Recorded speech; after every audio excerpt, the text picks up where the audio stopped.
자, 이어서 강의할게요. 자, 그래서 통칭의 의의 봐봐요. 우리 교재 1번 개념. 자, 그 원문자 1번 보니까, 자, 통칭의가 행정법상 문제되는 것은 사법심사 대상에서 제외되는 국가행위를 가르는 데 있다. 그 다음에 이거 2번 보면은, 자, 통칭이 입법부의 통칭이야. 그 다음에 행정부와 입법부의 통칭이 두 개가 있다. 사법부는 통칭의를 할 수 없다. 기억해 두시고. 자, 3번 보니까, 자, 고도의 정치성을 띠기 때문에 사법부가 심사를 자제하는 거예요. 이 사법자제설이 우리의 통설이고 판례다 생각하시면 돼요. 사법자제설이. 자, 근데 제4의 국가작용은 우리가 행정, 입법, 사법 세 개잖아요. 근데 통칭의까지 해서 네 번째, 통칭의 바로 네 번째 국가작용에 대해서 오토마이어라는 사람 말했는데 이런 거는 시험 문제 안 나옵니다. 다만 제4의 국가작용 그러면 지금 통칭의를 말하는구나 그렇게만 인식하면 돼요. 자, 그다음에 그 3번의 통칭의 제도적 전제는 이거는 심화반에서 좀 강의를 좀 해야 될 것 같은데 나왔으니까 예를 들어서 봐봐요. 그 통칭의 본질은 정치성과 사법심사의 자제란 말이야. 만약에 진시황제라고 생각해봐. 진시황제. 자, 이 진시황제는 봐봐. 뭐 지가 황제니까 뭐 법이 적용되지 않았을 거 아닙니까, 그렇죠? 그러면 지가 어떤 행위를 했을 때 법원에서 이 진시황의 황제의 어떤 그 국가적 행위를 갖다가 재판할 수 있어요? 안 된단 말이야. 그럼 진시황제 시대에는 통칭을 논할 실익이 없다고. 그럼 어느 시대에 이 통칭을 논의할 실익이 있느냐? 법치주의가 정착된 사회에서. 이때 법이란 건 우리가 만든 법. 우리가 법치주의라고 할 때는 경국대전 이딴 거 떠올리면 안 돼요. 우리 국민이 만든 법에 의한 다스림이 법치주의야. 이게. 그래서 그 법치주의는 근대 나온 거야. 근대. 시민혁명 이후에. 이해되셨죠? 그런 내용이 담겨 있는 거예요. 그래서 이 법치주의가 전제가 돼야 되고, 그 다음에 개괄주의라는 게 뭐냐면, 자, 이 개괄주의 반대가 열기주의거든요.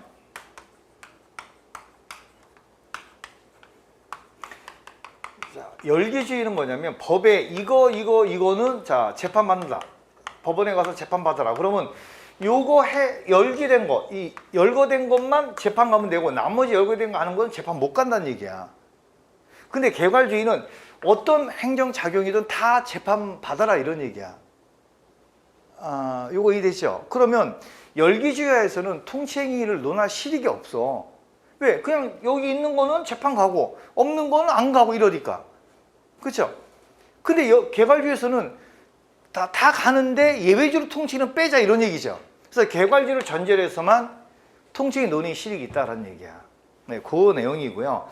이제 국가배상제도는 뭐냐면, 자, 저를 봐요. 자, 이 대통령이 통칭을 했어. 근데 이거로 인해서 우리가 이제 손해를 입어. 그러니까 우리가 이 국민이 이 국가를 상대로 해서 이것 때문에 손해 입었으니까 손해배상, 국가배상을 청구할 수 있느냐라는 얘기거든요.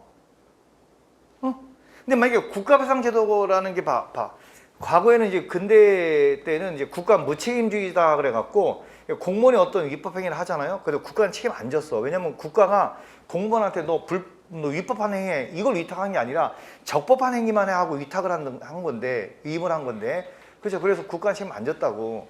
근데 이제 오늘날은 국가도 책임을 진단 말이야. 그래서 이제 국가가 책임을 질 때 이 통치행위 같은 경우도 국가 책임을 져야 되느냐.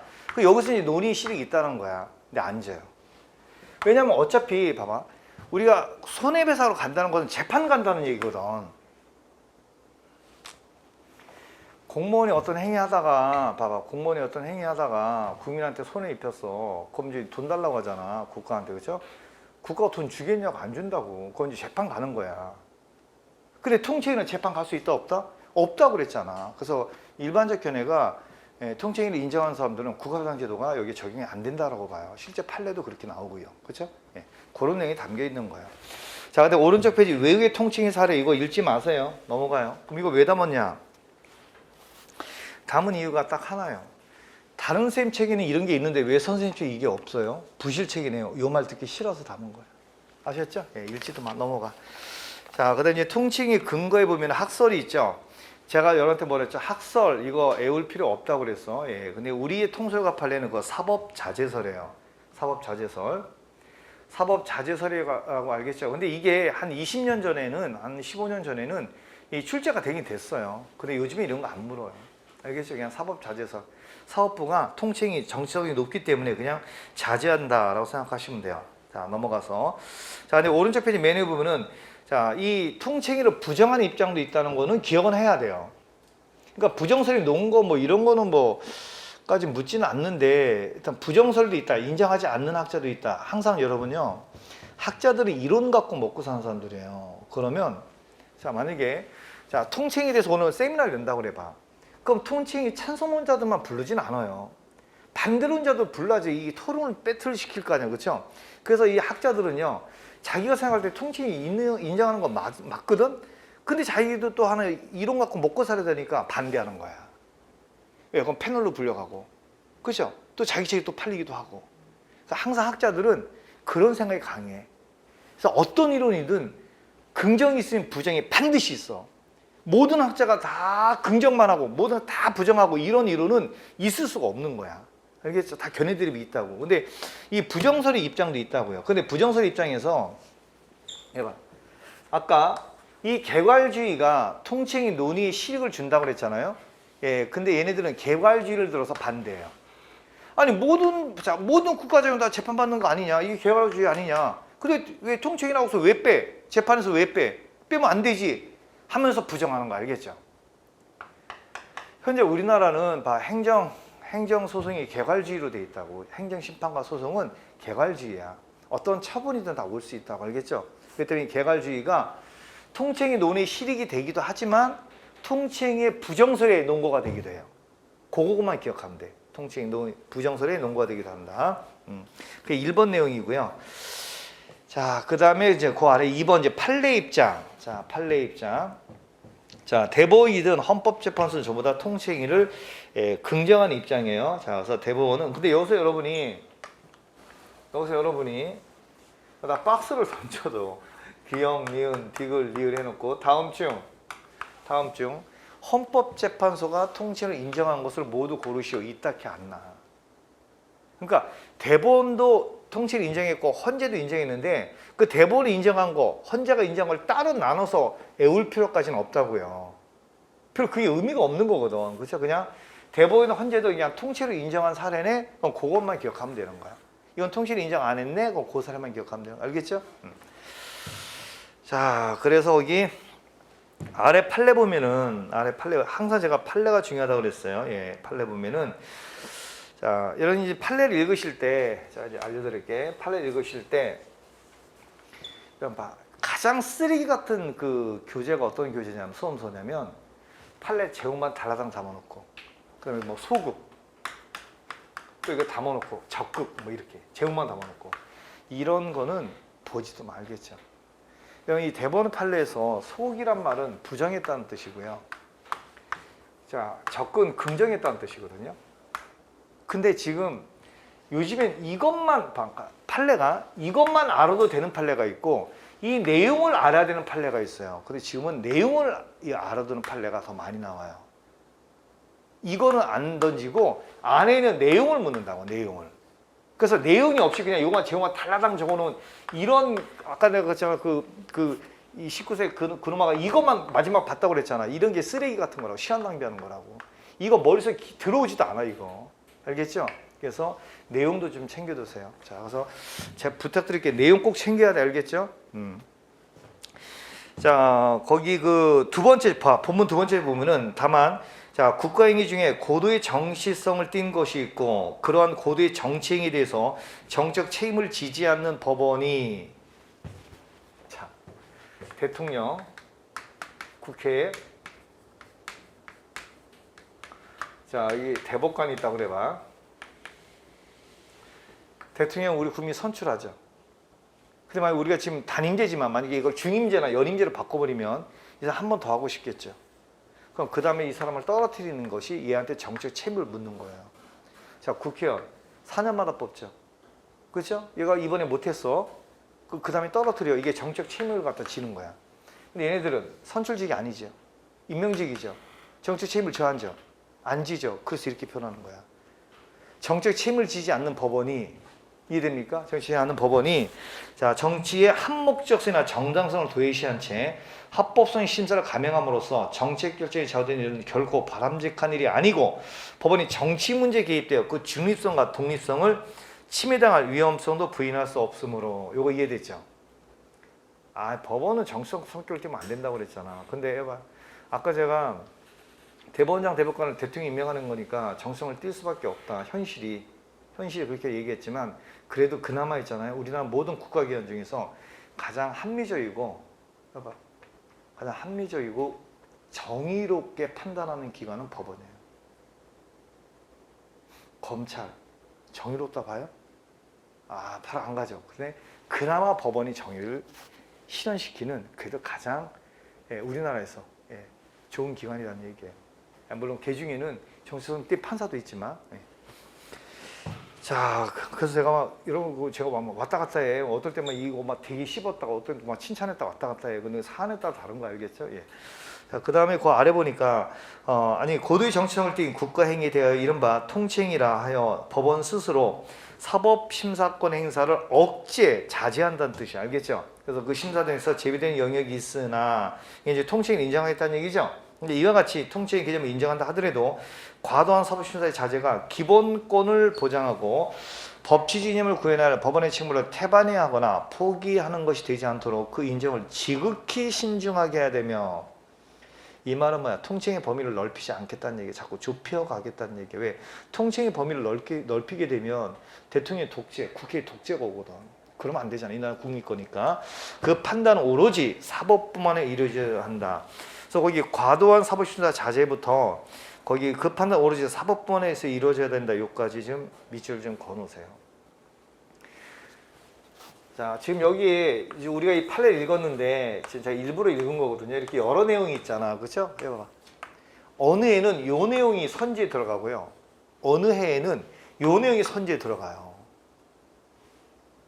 그러니까 이것이 통칭이로 인정한 사안이냐 아니냐 이것도 중요하지만 요 내용도 중요하다는 거야. 특히 우리 국무원. 알겠죠? 특히 국무원. 응? 자, 그런데 이제 헌법재판소는 자, 다음 페이지 넘어가세요. 다음 페이지 넘어가서 항상 판례 중심 공부하세요. 자, 맨 위에 1번 판례 대통령이 긴급 재정인의 명령은 통칭에 속한다라고 되어 있죠. 예.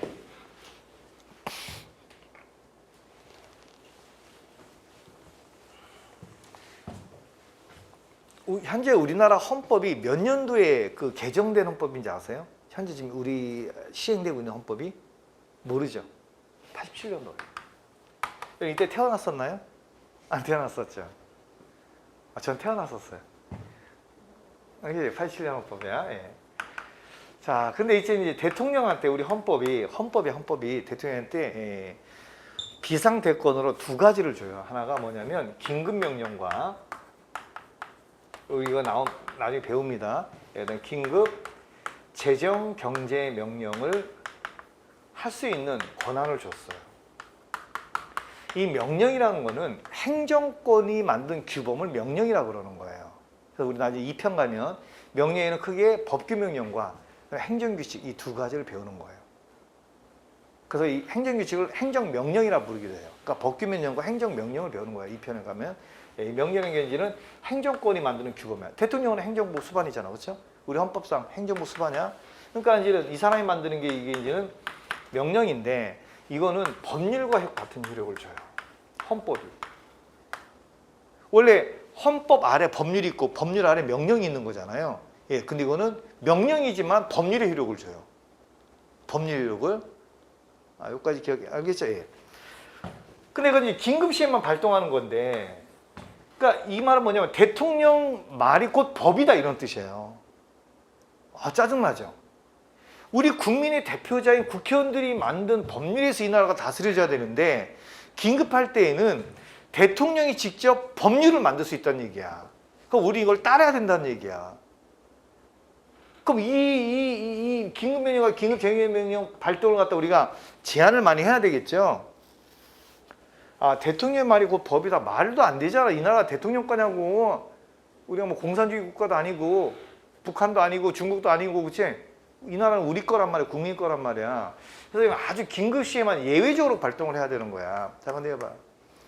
지금까지 긴급명령은 발동된 적이 한 번도 없어요. 그래서 판례 자체가 없어서 이건 시험 문제 안 나오는 거야. 근데 이거는 딱 한 번 발동된 적이 있었어. 그래서 이 판례가 있는 거야. 이게 시험 문제 나오는 거야. 이게 이 판례야. 알겠죠? 이게 뭐냐? 금융실명제야. 이게 당시 대통령님이 누구냐면, 그리고 여러분 또 오해만데, 여러분이 이 사람, 이 전직 대통령인데 이 사람이 싫어. 근데 제가 님자를 써. 저 새끼 미친 새끼 아니야. 이러면 안 돼. 알겠죠? 지금 이게 촬영도 하는 거고 또 여러 사람 앞에서 공개적으로 하는 거니까 기본적인 전직 대통령에 대한 예우는 갖춰야 되잖아. 제가 전두환 대통령님 하도 오해하지 말라고. 제가 그분을 좋아서 님자 붙이는 게 아니고 예우 차원에서 붙이는 거고 지금 촬영하는 거니까. 알겠죠? 뭐 저 새끼 미친 새끼 아니야? 전두환 좋아해? 뭐 이러면 안 돼. 알겠죠? 예. 자, 이거는 YS 김영삼 대통령님께서 이걸 전격적으로 시행한 거야. 그걸 왜 시행했느냐? 전두환, 노태우 두 전직 대통령님들의 비자금, 숨겨놓은 자금을 찾기 위해서 급하게 한 달 만에 뚝딱딱 해서 만들어갖고 딱 이걸 때려버린 거라고. 봐봐요. 이거는 법률로 만들어서, 법률을 개정하거나 새로운 법률을 만들어서 이걸 할 수도 있었다고. 근데 이 법률을 만들어서 하게 되면은 어떤 문제가 생기냐면 이게 이제 언론에 보도가 되잖아. 그럼 그 숨겨놓은 비자금이 더 꽁꽁 숨어버려. 그럼 찾아낼 수가 없잖아. 그렇죠? 갑자기 때려버려야 되잖아. 그러면 그동안 이제 가명계좌나 차명계좌로 이 계좌를 관리해왔을 거라고. 그렇죠? 근데 오늘부터 당장 이게 실명제로 바꿔야 돼. 본인의 이름으로. 그러면 이걸 갖다가 자 만약에 김아무개가 가명계좌로 이걸 갖다가 뭐 관리하고 있었어. 전두환 이 전 대통령님이 비자금을. 그러니까 본인의 실명으로 본인 이름으로 이걸 바꿔버리잖아요. 그러면 금융감독원에서 바로 전산망이 뜨거든요. 바로 오라고 그래요. 당시 1,000억 어디서 났어? 전두환 전 대통령께서 저한테 맡기신 건데 이렇게 얘기해? 아니지. 그치? 너 이거 출처돼. 못 되잖아요? 국가가 환수해 가는 거야. 이렇게 다 뺏어가고 우리 전두환 전 대통령께서 살아계실 때 나는 이거 다 뺏겼다. 이거로 인해서. 그래서 29만 원밖에 없는데 이거로 생활하는데 왜 자꾸 나를 괴롭히냐. 이렇게 말씀도 하셨거든요. 알겠죠? 그래서 금융실명제를 정책적으로 이걸 시행한 거야. 야, 근데 봐. 이제 이런 것도 여러분 생각해 보세요. 여러분이 자, 1억 원의 여윳돈이 있어. 근데 내 이름으로는 싫고 엄마 이름으로 엄마 이름을 통장 개설해서 내가 그걸 관리하고 싶어. 그게 왜 안 되지? 엄마 이름 하지 말고 본인의 이름을 하라는 얘기거든. 금융실명제가. 왜 안 돼요? 아니, 내 여윳자도 자금이 있어서 내가 형 이름으로 내 예금해놓고 또는 홍기를 또 가명을 썼는데 이게 왜 안 되지? 자본주의 사회에서? 그래서 선진국에서는 금융실명제를 시행 안 해요. 예, 말이 안 되는 거거든. 그럼 그 은행에 만약에 1억 원이 있어. 그러면 이자가 붙으면 거기서 세금 자동적으로 떼나가져요. 그죠? 근데 우리나라는 이걸 갖다가 허용하게 되면 이렇게 비자금도 만들어지고 탈세의 어떤 그 온상이 된다고 그래갖고 대부분 국민들이 이걸 받아주고 있는 거예요. 근데 이 나라는 국민의 나라이기 때문에 국민들이 이거 하자 그러면 하는 거예요, 그냥. 이 나라 싫으면 떠나면 되고 북한으로. 그렇죠? 예. 그래서 하고 있는 거야. 근데 자, 이거는 통칭으로 봤어요.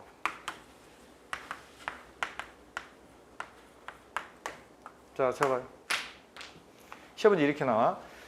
자, 대통령의 긴급 재정경제 명령은 통칭이다. 따라서 사법심사에서 제외된다. 올까 있을까? 올까 있을까? X예요. 사법심사 했어요. 요거는 그게 시험 문제예요. 그러니까 여러분은 통칭이 사법심사 배제 이렇게 기억하잖아, 그렇죠? 근데 이건 통칭이라고 인정했어. 우리 판례가. 근데 이건 사법심사 했어. 알겠죠? 왜 했느냐? 그 판례의 마지막 줄 봐봐요. 자, 비록 고도의 정책 결단에 의해서 행해지는 국가 작용이 할지라도 그것이 국민의 기본권 침해와 직접 관련되는 경우에는 당연히 헌법재판소 심판대상, 즉 사법심사를 할 수 있다. 이거 이해됐죠? 이거 중요한 겁니다. 제가 동의해서 단골 문제를 내는 거야, 이거. 다시 한번 대통령이 긴급 재정경제 명령. 자, 이거는 통칭이다. 따라서 사법심사 제외된다. 안 돼. 사법심사를 합니다. 이거 똑같은 게 뭐냐면 좀 이따 나올 때 신행정 수속. 그러니까 우리 노무현 대통령님께서 대통령이 되고 나서 서울을 갔다가 저기 세종시로 옮기려고 그랬잖아요. 예, 그것도 봐봐. 이 옮기는 과정에서 국민한테 물어볼 것이냐 말 것이냐 통칭으로 봤어요. 그렇지만 국민의 기본권 침해와 직접 관련이 있기 때문에 사법심사를 했어요. 그래서 이전 못하도록 막았어요. 알겠죠? 예, 그것도 사법심사 했습니다. 통칭이지만. 예. 자, 그 다음에 그 두 번 판례가 이제 두 번째 이제 일반 사례나 일학급 파병. 아까 봤었죠, 이거? 네, 일학급 파병인데. 제가 또 봐봐. 거의 제목만 보면 고도의 정치적 결단 유한한 문제다. 고도의 정치적 결단 유한한 문제다. 그래서 대통령과 국회의 판단은 존중돼야 된다. 그래서 헌법재판소는 예, 자제돼야 된다. 이렇게 돼 있죠. 예. 아까 제가 이 국회가 일학급 파병할 때 동의해줬다고 그랬죠. 그 국회 통칭입니다. 그러니까 대통령이 결정하는 것도 통칭이고, 예, 그래서 일학급 파병은 거기 있는 것도 다 읽으셔야 돼. 세세하게 다.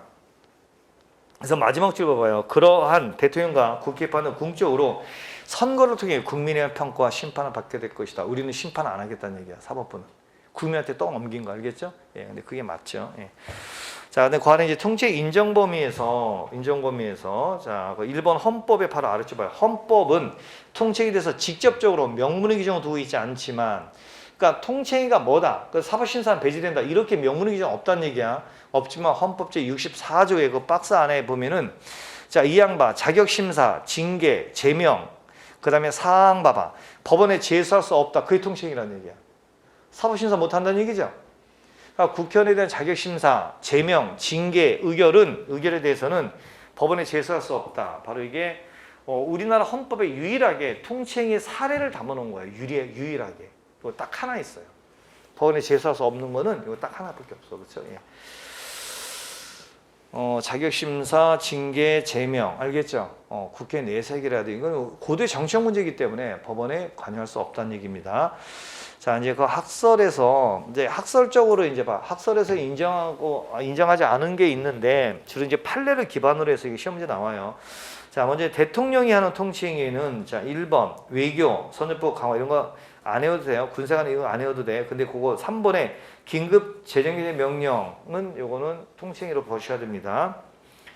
자, 그다음에 계엄선포 이런 계엄이라는 것은 군대를 동원하는 명령이에요. 예, 사회가 너무 질서가 혼란스러워서 예, 군대를 동원해서 이제 모든 질서 유지하려고 하는 건데 이거 대통령의 권한이거든요. 이것도 통칭으로 봐요. 근데 그 당구장 표시 보면 비상계명 요건 구비 여부 선포의 당부당은 통칭이지만 자, 그에 따른 집행행위 및 포고령은 좀 구체적인 거거든요. 예, 구체적인 거로 국민의 권리에 영향을 줄 수 있기 때문에 이건 예외적으로 사법심사 대상이 됩니다. 자, 이렇게 생각하면 돼요. 봐봐. 정국이 너무 혼란스러워. 그래서 계엄령을 선포했어. 이거에 대해서 사법은 판단할 수 없어. 근데 계엄령을 갖다 선포하면서 예, 전라도 광주 광역시에다가 예, 계엄군을 투입하면서 발포를 허락해. 이건 돼 안 돼. 그건 심사할 수 있다는 얘기야. 알겠죠? 그거 그 부분은 집행위 및 포고령은 사법심사 대상이 된다는 얘기고. 자, 그다음에 5번에 사면 나오죠. 이번에 이게 통칭에서 이거 군무원에서 물었어요.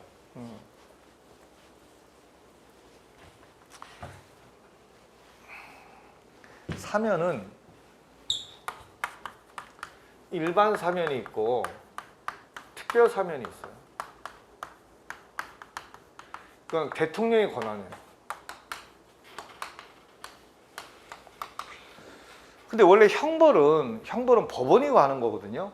근데 그 형벌이 과한 법원에 이 형벌 가는데 그걸 갖다 대통령이 이거로 사면시키는 거예요. 형벌을 이제는 없애버리는 거예요. 그래서 이거는 잘못하면 사법부의 권한을 침해하게 돼요. 그래서 오늘도 제가 제목만 봤는데 뉴스는 클릭을 안 해봤어. 나 요즘에 뉴스 보기 싫어요. 맨날 편가르기 하고 맨날 그냥 둘이 아동 싸우면 징그러워서 이 나라 못 살겠어 아주. 그래서 클릭을 안 했는데 그 뭐라냐 이번에 이제는 파일럿 사면을 한대잖아. 윤석열 지금 현 대통령께서 그렇죠. 그랬더니 기껏 법원에서 형벌 갔더니 네가 사면하면 이게 뭐 법원을 왜 뒀냐면 이런 식으로 비난을 하는데 진짜 근데 패줄 수도 없고 진짜. 아니야 이거는 어느 나라도 이런 사면제도가 있어. 자, 일반 사면은 뭐냐면요. 이거 그냥 들어도 범죄의 종류를 하나 딱 찍는 거야. 절도죄 사면 그러잖아요. 그럼 절도죄로 수사받고 있는 사람 공소권이 없어져요. 검사에 집에 가요. 공소얘기 못해요. 재판받는 사람 자 재판 못해요. 그냥 집에 가요. 교도소에 앉는 사람 집에 가요. 그 일반 사면이 알겠죠? 특별 사면은 이거는 이 형 집행 중 유죄 판결 받고 형 집행 중인 자. 그러니까 지금 누구야? 삼성 이재용 부회장 같은 경우 지금 가석방 중이거든요. 임시적으로 석방된 거야. 아직 형 집행 중에 있는 거라고. 이런 사람들에 대해서 딱 찍어서 이 사람 딱 찍어서 이 사람만 사면해 주는 거야. 근데 이거는 국회 동의를 받아야 돼. 일반 사면은. 그래서 우리나라는 사면을 봐봐. 일반 사면을 안 해요. 왜? 이거 하면은 국회에서 반대하거든. 지금 봐 윤석열 대통령께서만 일반 사면하면은 이 국회 다수당이 누구야? 민당이죠. 민당이 지금 과반수 넘었거든요. 예, 그러면 동의 안 해줘요. 그럼 이제 망신이잖아, 그렇죠? 그래서 요거를 해. 수십만 명을 찍어서 특별 사면 해주는 거예요. 이게 8.15 특사 이렇게 되는 거예요. 알겠죠? 두 개 다 통칭이에요. 일반 사면이든 이 특별 사면 이게 통칭이에요. 우리 나중에 이제는 다 기출 가서 풀어볼 겁니다. 예, 금년 나왔던 거, 예, 요거 통칭 사면 알겠죠? 나왔습니다. 이거. 예. 물론 이것도 조금 더 어려운 판례가 나왔지만 예, 통칭이다 정도 알아두시고, 예, 그다음에 이제 오른쪽 보면 이제 영전 수요라는 게 있죠. 이게 서운 수요인데.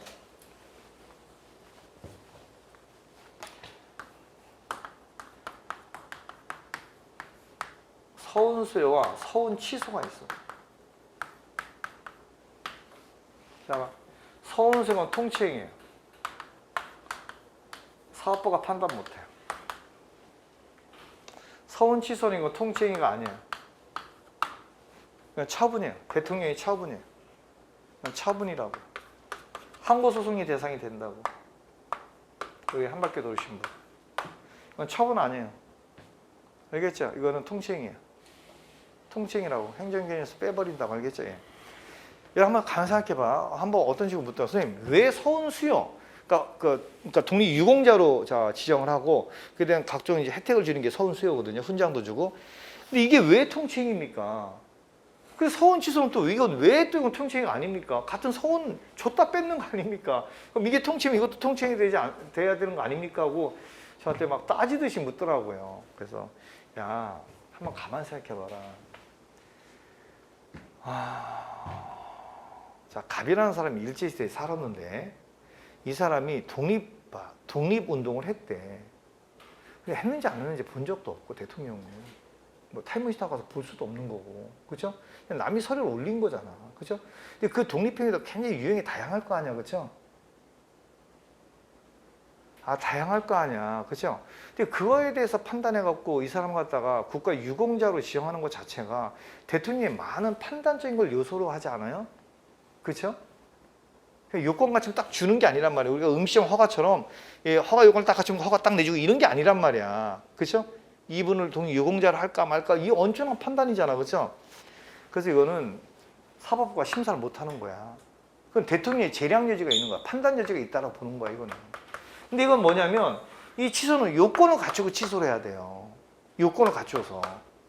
알겠죠? 요건을 갖춰서 취소를 해야 된다고. 그래서 이거는 처분을 보는 거야.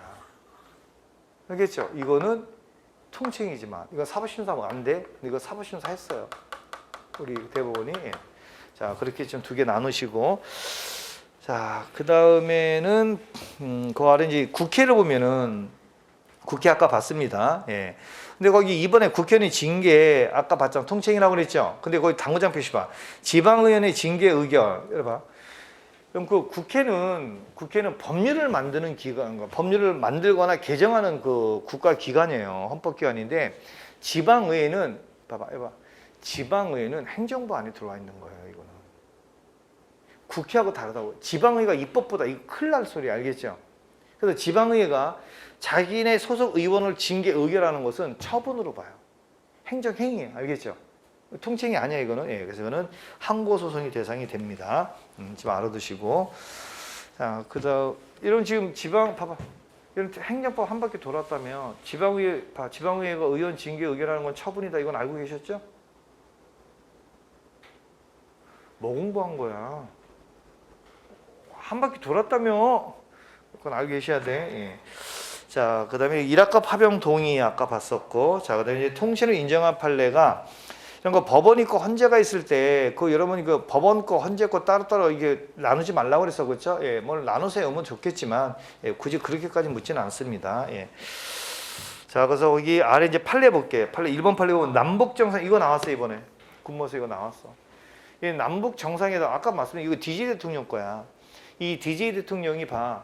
자, 갑자기 평양에서 나타나시잖아. 근데 이게 남북 정상회담 하는 것 자체가 고도의 정성을 띈 거기 때문에 이걸 놓고 봐봐. 사법심사 아까 법원에서 재판할 수 없어요. 그렇죠? 그래서 거기 봐봐.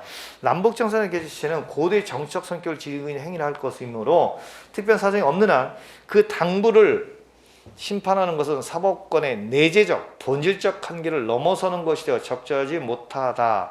그러나 그 과정에서 재정경제부 장관에게 신고하지 아니하거나 통일부 장관의 협력 승인, 사업 승인을 얻지 아니한 채 북한 측에 사업권 대가 명목으로 송금한 행위 여기 나왔어요.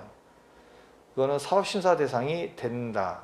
근데 안 된다 해갖고 그걸 정답으로 달았어요. 옳지 않은 걸 골라라 해서. 그러니까 해봐. 그럼 문제 풀 때 너무 겁내지 마세요. 그러니까 어려운 판례가 들어가잖아요. 예, 그럼 쉬운 선직을 정답으로 만들어요. 이 대북송금회의가 통칭회의가 아니라는 걸 모르는 수험생은 아무도 없어. 근데 그걸 정답으로 만든 거야. 나머지 하나 판례 어려운 판례 껴 있었고 아까 사명과 관련해서 예, 그러니까 너무 행정법 너무 고민하지 마세요. 그냥 수험만 그냥 따라오시면 되겠지. 대신 다른 과목 좀 많이 하시고. 자, 그래서 대북송금 이 대북송금을 좀 여러분 기억을 좀 시키려면은 여봐. 그러니까 두 정상이 만나서 회담하는 것은 이거는 그렇게 사법부가 판단이 안 되지만 이 북한한테 송금을 할 때는 일정한 절차 조건을 따져야 되잖아. 이게 재정경제부 장관 승인, 통일부 장관의 협력사업 승인 이런 게 있어야 되잖아, 그렇죠? 그러니까 재정경제부 장관에 신고하고 통일부 장관이 이제 사업 승인하고 이런 절차를 거치지 않았다면 이건 법을 어긴 거니까 이거 정도는 사법심사를 하겠다는 얘기여서 이게 지금 엊그제 그 박지원 전 국정원장님이 계시잖아요. 예, 그분이 이때 그 DJ 대통령 비서실장이었거든. 이분이 보낸 거야. 그래서 그거에 대해서 사법심사 받고 예, 형도 받았었어요. 아시겠죠? 예, 사건 대가 명목으로. 예, 그리고 요 사건과 관련해 갖고 이게 막 수사가 들어오니까 당시 현대 회장이었던 정몽원 회장님께서 자살하셨어요. 현대 그 저쪽 그 서울에 저쪽 어디야? 저희가 서울에 그 현대 사옥에서 그 본관 우리 그 경복궁 지나갖고 이렇게 가면 그 어디 쪽이야 거기가? 하여튼 거기 현대 빌딩이 있거든. 거기서 투신해갖고 자살하셨어요. 예, 그분이 굉장히 그 인재셨거든요. 예, 지금 정몽준 의원님의 형님인데 그보다 더 뛰어나셨던 분, 서울대 나오신 분인데 예, 거기서 이제는 몰라 왜 자살했는지 극단적 선택을 하셨어요. 다 이 사건과 관련된 거야. 이렇게 말씀드린 이유가 이 사건 오래 기억하라고. 알겠죠? 사실을 밝히려고 하는 게 아니라 오래 기억하라고. 자, 그 다음에 그 아래 2번 대통령 계엄 선포행위 아까 뭐였어? 이거는 통칭이다 그랬죠? 예, 통칭이다. 예. 자, 그 다음에 넘어가서 다음 페이지 3번 메뉴에 아까 봤던 거야. 대통령의 긴급쟁용의 명령 이것도 통칭이지만 헌법재판소의 자 심판 대상이 된다. 알겠죠? 아까 봤던 거고. 그 다음에 거기 그 본문에 보면은 그러니까 지금 우리가 오늘 첫 시간 진도를 많이 안 나갈 거예요. 지금 자꾸 여러분한테 지금 말씀드리는 것은 행정법 공부하는 방법론을 지금 자꾸 알려드리려고 하는 거야. 그 본문에 첫 번째 맨 뒤봐. 첫 번째 맨 뒤. 그러나 찾았어요? 그러나 이른바 통치행위를 포함하여 모든 국가적 경우는 국민의 기본권적 가치를 실현하기 위한 수단이라는 한계를 반드시 지켜야 하는 것이고 이게 또 출제가 된 적이 있어요. 그래서 이 판례 안에 있는 중간 내용도 여러분 꼭 지금 챙기시라는 얘기야. 예, 그냥 제목만 챙기고 외우고 넘어 이러면 안 돼요. 예, 공부를 좀 제대로 해보자고요. 자, 그다음 이제 4번 판례가 자 4번 판례 해봐요. 4번 판례는 천천히 개념을 좀 설명을 해드릴게요. 이런 거 이성계가 그 정권을 장악하고 나서 제일 먼저 한 게 뭐죠? 도읍을 옮긴 거죠. 왜냐하면 기득권층이 개성이 다 있잖아. 그럼 기득권층을 치기에 제일 좋은 게 뭐야? 수도 옮겨버리면 되는 거야. 한양으로. 그렇죠? 그래서 우리 노무현 대통령님도 이제는 서울에 있는 기득권을 좀 치고 싶었겠죠. 그래서 이제는 세종시로 좀 옮기고 싶은 거야. 그래서 이제 이걸 특별법을 만들어서 이걸 옮기려고 했던 거예요. 이게 이제 헌재한테 제동이 걸린 거야. 헌재는 뭐라고 했냐면, 여러분 우리나라 헌법이 1조부터 130조까지 있거든요. 우리나라 헌법에 대한민국의 수도는 서울이다. 규정이 있을까 없을까? 규정이 있다 없다? 없다요. 알겠죠? 예. 근데 헌재는 어떻게 판단했냐면, 이 조선이 개국된 이래 지금까지 우리는 한양이라는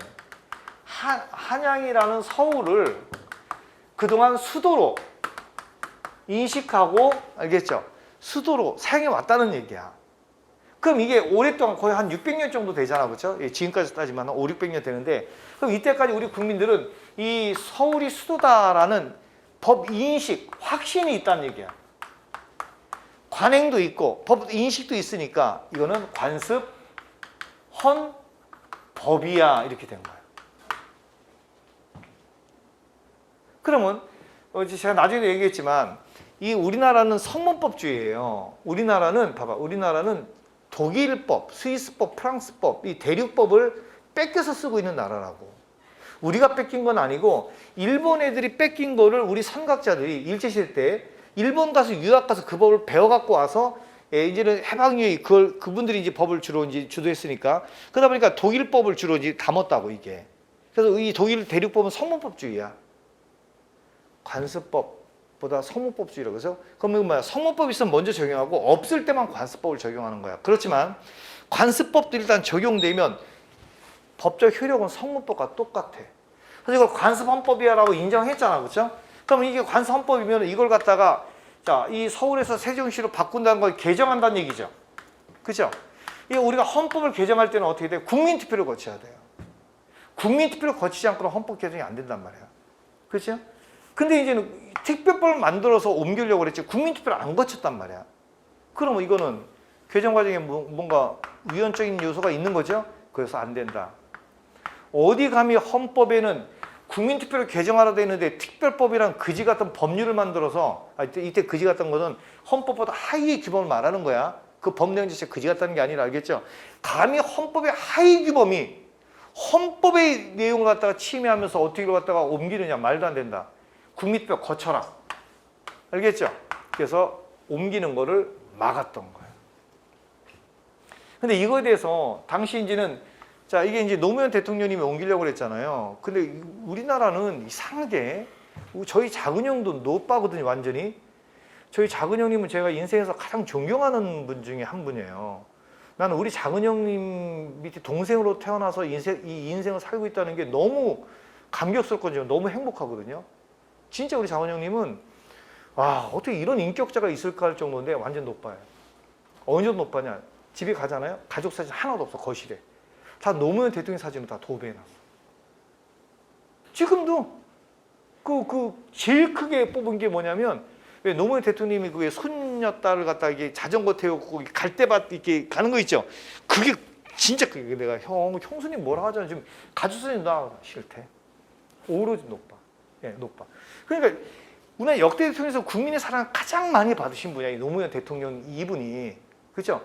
그러니까 이걸 갖다가 이분이 하려는 걸 갖다 제동 걸으니까 이 노무현 대통령 좋아하는 사람들은 전부 다 헌재를 갖다 막 씻고 비판하고 막 이랬단 말이야. 니들 미친 새끼들 아니냐? 이걸 왜 막느냐? 이런 그 엉터리 헌법 법률을 만들어서 막 이러면서 엄청 씹었어요. 지금도 대부분의 강사들, 행정법 강사들은 이 판례를 씹어요. 왜? 대부분이 노무현 대통령을 좋아하시니까. 지금도 씹어요. 못 믿겠어? 아마 다른 강사 요번 강의한 거 들어보세요.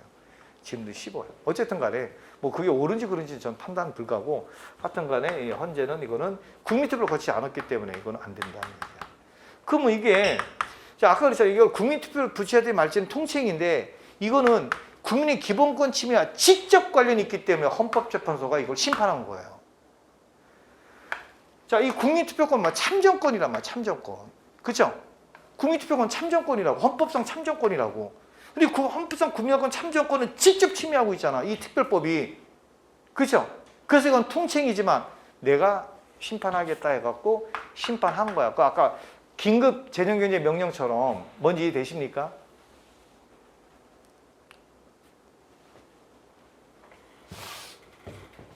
저는요, 시험에 안 나오는 거는 강의 안 해. 야, 미쳤다고 강의하냐고. 여러분 힘들어 죽겠는데, 그렇죠?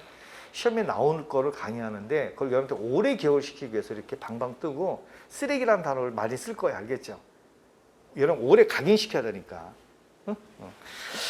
자, 한번 읽어볼게요. 거기 아니다. 거기 세 번째 줄 봐봐요. 자, 본문에 국민의 기본권 침해와 직접 관련되는 경우에는 헌법재판소의 심판 대상이 될 수 있고 이에 따라 위 이사결정 관련된 법률도 헌법재판소 심판 대상이 될 수 있다. 그 다음 마지막 줄 봐봐요. 자, 결국 헌법 제130조에 따라서 헌법 개정에서 국민이 가지는 참정권적 기본권인 국민투표권 행사를 배제하는 것이므로 권리를 침해하고 있다. 이거 이해됐죠? 그래서 헌재가 이것을 사법심사를 했던 겁니다. 예. 자, 그 아래 이제 4번에 통칭을 부정한 판례에서 그 2번 아까 서원치선 통칭 아니다. 이거도 밑줄 좀 거놓고요. 그 다음에 3번에 대북선거명 이거 이번에 군문 또 나왔고요. 대북선거명이. 자, 그 다음에 4번에 국헌문란을 목적으로 비상계엄 선포됐다. 이거는 당연히 통칭이 아니죠. 이거는 사법심사 해야 되겠죠. 예, 국헌문란의 목적으로만 계엄령 해줬다면 이건 당연히 사법부가 개입해야 되겠죠. 예. 그럼 우리 사법부는 헌법 질서를 유지하는 의무가 있어요. 헌법상 의무가. 그래서 당연히 개입해야 되고. 자, 그다음에 이제 한미연합 군사훈련 이거 통칭이 아니라고 봤어요. 이건 매년 하는 거고 매년. 예. 한미 군사훈련 하잖아.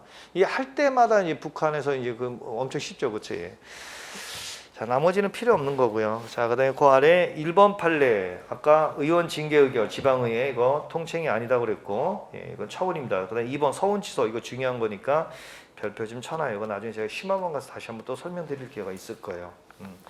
자, 그 다음에 오른쪽 페이지 맨 위에 3번 판례 이번에 나온 거 대북 선구맹위는 이거는 사법심사 대상이 된다. 4번에 한미연합 자 군사훈련 자 이것도 사법심사를 할 수 있습니다. 예.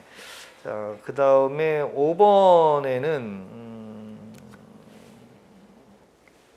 그냥 5번도 그냥 별표만 쳐놓고 나중에 한번 시험 날 때 한번 읽어보세요. 예. 6번도 마찬가지고. 이런 유신헌법 때 여러분 유신헌법 때 긴급조치라는 게 있었어요. 그 유신헌법이 이제 제 4공화국의 7차 개헌헌법인데 거기 이제 긴급조치권이 있었고 그것이 전두환 이분이 이제 통치하실 당시에 5공화국이어서는 그게 비상 조치로 바뀌었고, 예, 그것이 오늘날 현행헌법에서는 긴급명령으로 바뀐 거예요. 그러니까 현재 대통령 갖고는 긴급명령, 긴급조치명령이 이 유신헌법에서 긴급조치권하고 같다라고 보시면 돼요. 다만 긴급조치권은 우리 학자분들이 그건 헌법적 효력을 갖는다라고 좀 이렇게 평가해 주시고 현재 우리나라에 있는 긴급명령권은 법률적 효력을 갖고 있는 거고 예, 그 좀 차이가 있는데 그 어떤 같은 그런 어떤 그 성질을 갖는다고 생각하시면 돼요. 근데 이 긴급조치권은 이건 위헌 결정을 받았어요. 자, 그다음에 그 아래 이제 통칭이 주체 아까 봤었죠? 예, 주체는 대통령과 사법부, 국회고 사법부는 안 된다. 근데 판단 주체는 오로지 사법을 아까 봤었죠? 오로지 사법부만이 통칭인지 아닌지를 판단할 수 있다는 얘기입니다. 예, 그 아래 판례가 그거고 다음 편 넘어가서 자 이제 통칭의 이제는 한계에서 그 이제 판례 중심으로 보세요. 판례 보면은 거기 한번 제목만 읽어볼게요. 대통령 비상계엄 선포나 확대 행위는 통칭이지만 아까 봤죠. 국헌문란의 목적을 달성하기 위해 행해진 경우에는 당연히 법원이 심사해야 되겠죠. 예. 그다음에 이제 정치적 문제와 정치적 법률 문제는 그냥 넘어가도 되고요. 그다음 가분행위로는 아까 봐봐. 아까 대북 송금 과정에서 따로 봐봐. 대북 송금이라네. 그 남북 정상회담 과정에서 대북 송금하는 거 하잖아. 하나를 묶을 수 있지만은 이걸 나눌 수 있잖아. 그래서 요거는 통칭이, 요거는 아니고 이게 가분행위야. 별거 아니에요, 그렇죠? 예, 별거 아니고요. 자, 근데 이제 오른쪽 이제 국가배상과 손실보상에서 자, 통칭을 인정하는 입장에서는 국가배상 인정 안 됩니다. 왜냐하면 국가배상 간다는 것은 재판 간다는 얘기야. 그럼 국가배상으로 간다는 얘기는 결국은 우리는 이제 민사소송으로 가거든요. 예, 국가배상이 소송 간다는 거야. 근데 봐봐, 통칭에는 소송 못 간다고 그랬잖아, 그렇죠? 예, 따라서 통칭에는 국가배상이 적용이 안 됩니다. 예. 이런 견해가 일반적 견해예요. 자, 그다음에 그 아래 3번에 통칭이 축소 경향이 있죠. 여러분 통칭이 넓히면 안 돼. 자꾸 좁혀야 됩니다. 예, 좁혀야 돼요. 좁혀야 돼. 그래서 이번에 그러니까 예를 들면 이런 거죠. 봐봐. 예를 들면 이런 거죠. 왜 대통령 청와대에서 살아요? 그죠? 자기 집에서 출퇴근하면 안 되나?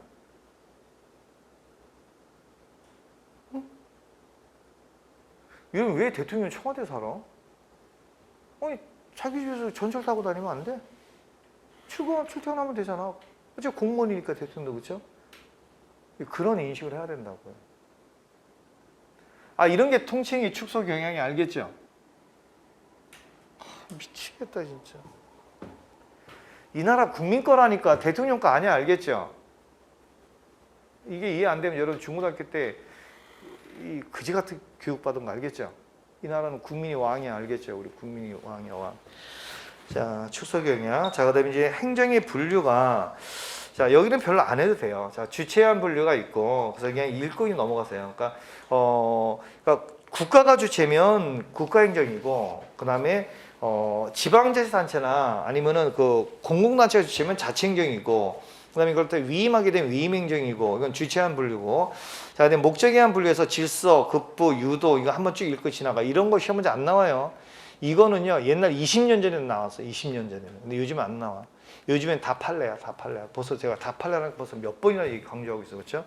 자 오른쪽 페이지 이제는 그 법적 효과에 따라서 침익적, 수익적 이건 중요하죠. 예, 뭐 개념은 다 알 것이고, 자 복효적 행정행위에서 거의 표해보는 혼합적 행정작용이 있고, 우리가 혼유라는 표현도 쓰는 교수님도 계세요. 대학교에 혼효적 행정행위다라고 하기도 하고, 혼합이다 하기도 하는데, 자 제3자요.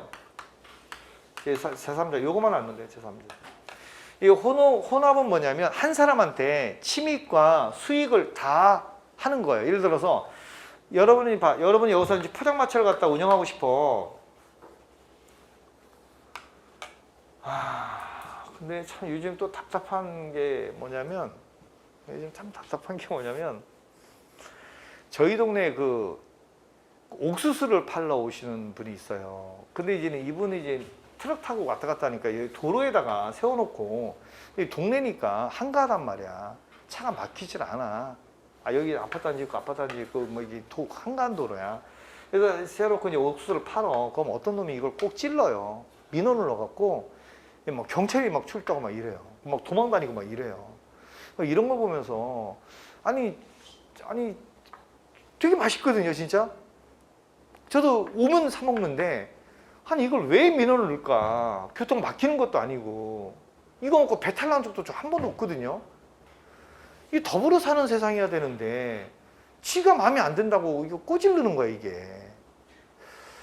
이런 거 보면 참 인간들이 이기적이다는 생각이 많이 들어요. 어쨌든 간에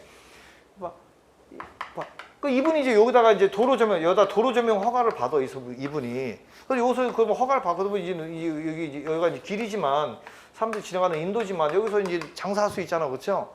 예, 그렇죠. 그래서 이 사람이 이제는 도로 조명 허가를 받은 건 수익적인 거죠. 근데 점용료 내라고 그래요. 점용료. 침익이죠. 돈 내라는 거니까, 그렇죠? 이게 혼합적, 혼효적이에요.